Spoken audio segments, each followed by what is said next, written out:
How about I read the book to you, says Jill. It's pretty funny and it'll explain everything. Oh, goody. I love funny stories that explains everything, says Terry. Once upon a time, there were 4 little rabbits, and their names were Hoppy, Poppy, Lippery Loppity, and Little Peter Poopy Pants. They lived with their mother in a cozy 3-bedroom rabbit hole with views of tree roots from every window. Now, my dear, says Mother one morning, I must go out. While I'm gone, you may go down to the river and gather blackberries, but whatever you do, do not go into Farmer Mac Rabbit's Grabber's garden, or he will grab you and give you to Mrs. McRabbit Grabber to cook you into a pie, just like your poor father, Big Pop Poopy Pants. Hoppy, Poppy, and Lippity Loppity, who were good little bunnies, went down to the river to gather blackberries. But little Peter Poopy Pants, who was very naughty as well as very poopy, ran straight away to Farmer McRabbit Grabber's garden and squeezed himself in his little poopy pants under the gate. First, he visited the potatoes, and he had a little nibble, and he did a little poop. Next, he visited the peas, and he had a little nibble, and he did a little poop. And then he visited the pumpkins in Farmer McRabbit Grabber's precious pumpkin patch, and I think you're going to guess what he did.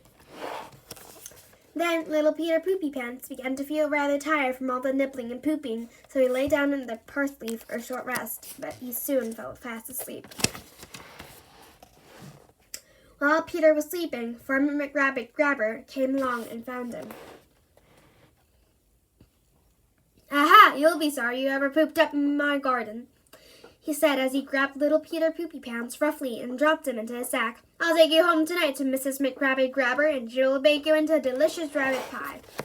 Farmer McRabbit Grabber tied up the top of the shack and went back to his work.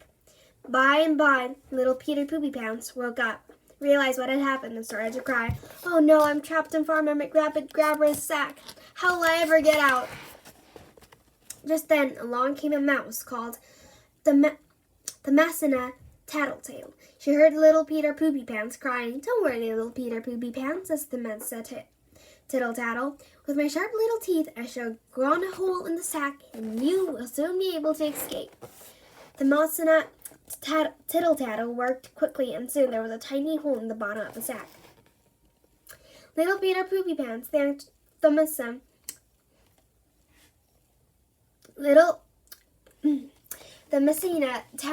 Tittle Tattle and wriggled through the hole, but not before filling the sack with enough poop to trick Farmer McRabbit Grabber into thinking he was still in there.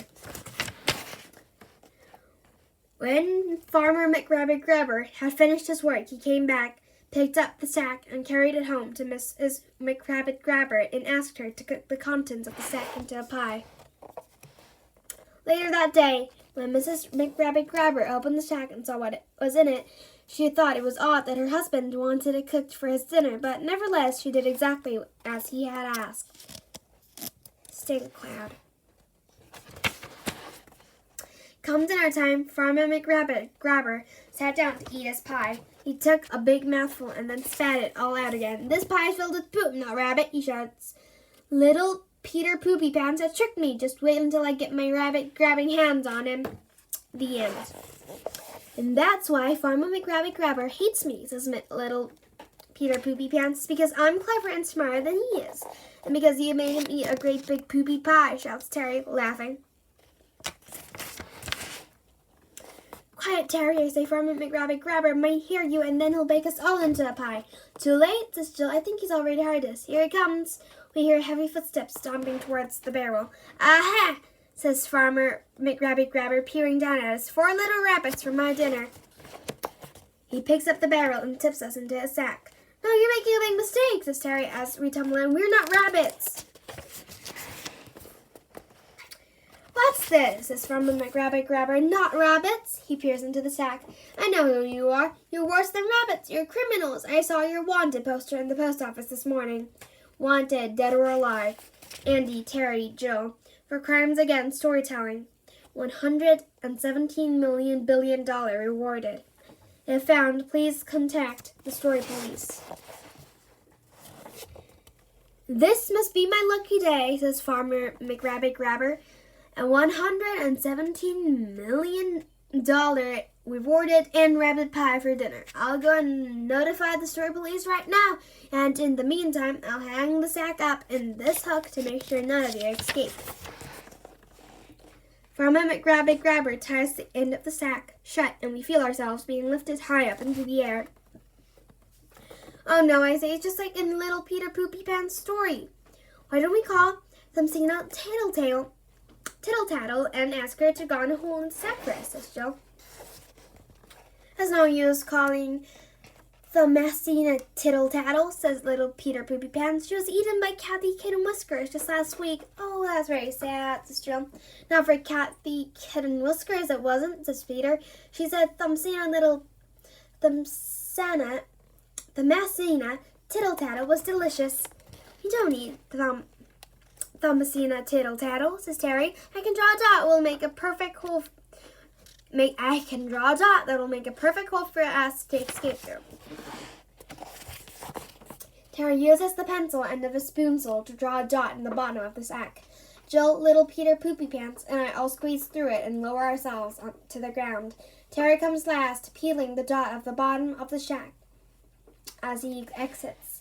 Farmer McRabbit will never figure out how we got out of here, says Little Peter Poopy Pants. What if he reads our book, I say. We haven't even written our book yet, says Terry. And by the time we do, we'll be safely back in the treehouse. Look, I've drawn another dot. And this one can fly. Jump on, everybody. Well, this is just like a magic flying carpet, says Jill, except it's a magic flying dot.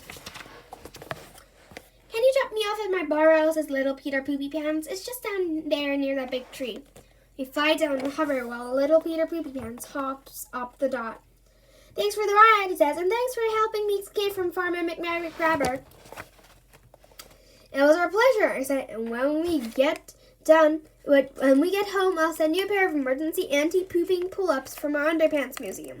Then you'll be able to visit Farmer McRabbit's garden anytime you want, and I'll never know you've been there. Yay, says Little Peter Poopy Pants. We wave goodbye to Little Peter Poopy Pants, and our dot rises into the sky and flies up, and away. That's the end of this channel. If you liked it, please click many likes and subscribe rating 11. I'll see you tomorrow, and I hope you have a wonderful evening. Bye, everybody.